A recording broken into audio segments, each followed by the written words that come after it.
Hello, everybody. Emiliya here from the Flourishing Center. And since it's been a little while since we've done a video blog, I thought I would share one with you, in particular, this really fantastic resource that I just came across from one of our capsters, Carol, who came across the work of James Anderson, who's a certified growth mindset trainer.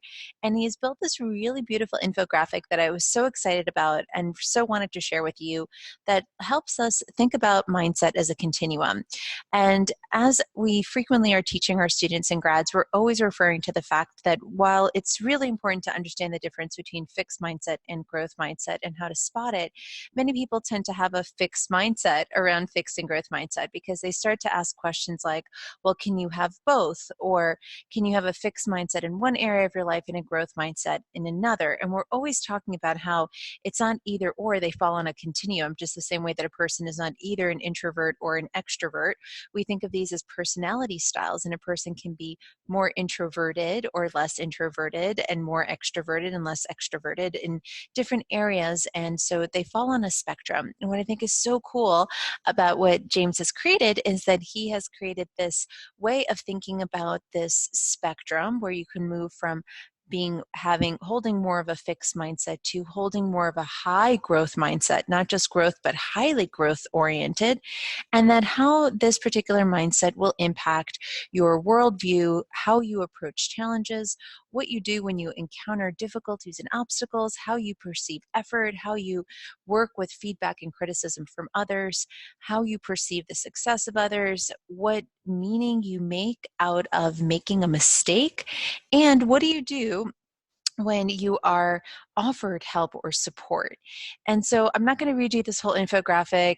This is something that James has available online, and we're going to send you a link for it. But I do want to just highlight some pieces of it that I just think are so cool and so helpful for us to think about. So I want to remind you that the difference between a fixed mindset and a growth mindset tends to have to do with how do you perceive ability and where ability comes from. So a person who holds more of a fixed mindset tends to have a worldview that is more along the lines of seeing themselves as unchanging or unchangeable, and therefore life is about discovering yourself and searching for where you fit into the world. But you hold a perspective that either you have it or you're not. Some people are smart, other people are not, that you hold this bit of a more black and white thinking about certain things. Whereas on the other side of the spectrum, a growth mindset, a person who has more of a growth mindset sees themselves as being capable of significant growth in most domains of their life. They see great choices in their life, and they may see themselves as restricted from significant growth in some domains.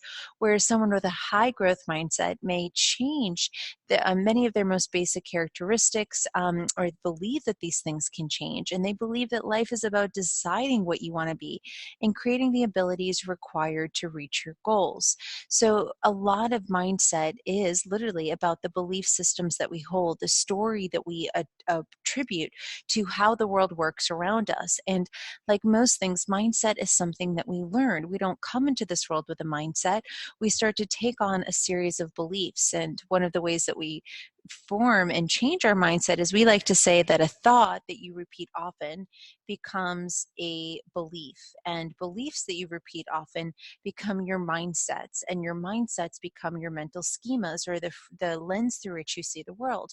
So if you want to change a person's mindset, one of the ways that we can start to change it is through their thinking or through their belief systems. And then so a lot of these other factors, such as what do you think of when you think of challenges, or what are your beliefs about the role of effort, those are going to determine where you might fall on the spectrum. So for example, someone who's holding more of a mixed mindset around effort might think that effort is necessary, but usually not enjoyable. And they're more likely to prefer to do it easily. And they might recognize when effort is being ineffective, whereas someone who holds a high growth mindset really sees effort as a path to mastery. actively works on developing strategies for more effective effort. And so I like to think of when in my journey of having had held a largely fixed mindset around things like intelligence, for example, when I was a child, to learning about mindset and how it's impacted the way that I approach things. I remember hearing people say things all the time like, you should enjoy the journey and not the destination. Well, it's easy to enjoy the journey and not the destination when you hold a growth mindset, because with a growth mindset, you're more likely to see effort as a good thing. You're more likely to enjoy effort because that's how you're getting better. Whereas when you held more of a fixed mindset the way that I did, it wasn't quite the case. So I invite you to take a look at this and see, where do you sit? What are your belief systems about things like what it means to encounter difficulties and obstacles? When you encounter those obstacles, do you give up immediately? Or do you persist only when you see progress? Or do you persist for long periods of time? How do you react to feedback and criticism? Do you learn from the feedback? Do you actually ask for critical feedback? Where do you find yourself? When other people succeed, do you feel threatened? Or do you celebrate the masters and the experts, the people succeeding, saying, hey, how'd you do it? I want to learn from it. Recognizing that it's not either or. And the reason I think that this chart is just so brilliant, and when I say so brilliant, I mean the brilliance of it, the colors of it. I'm not praising the person who has created it as being brilliant, because that would be me giving person praise to the person who created it, and therefore maybe facilitating more of a fixed mindset. But I think that the conceptualizing it in this way really has a brilliance to it, has a radiance to it. Obviously, as you can tell, we've got a bias for the colors. We like ourselves a good rainbow multicolor graphic. But also, I think that thinking about these things in such nuanced ways is where the science of positive psychology really offers us the opportunity for mastery, because you can look at all these different dimensions, you can conceptualize them, but then you can also actively build them. So please click on the link, take some time, read through this, send James Anderson a little thank you message. Say, hey, I really appreciate you breaking this down in such a visual way. Maybe print this infographic, maybe paper mache it to the inside of your cabinet walls in your kitchen so you could see it often. I don't know, but I'm definitely going to print it. I'm going to put it somewhere where I can see it.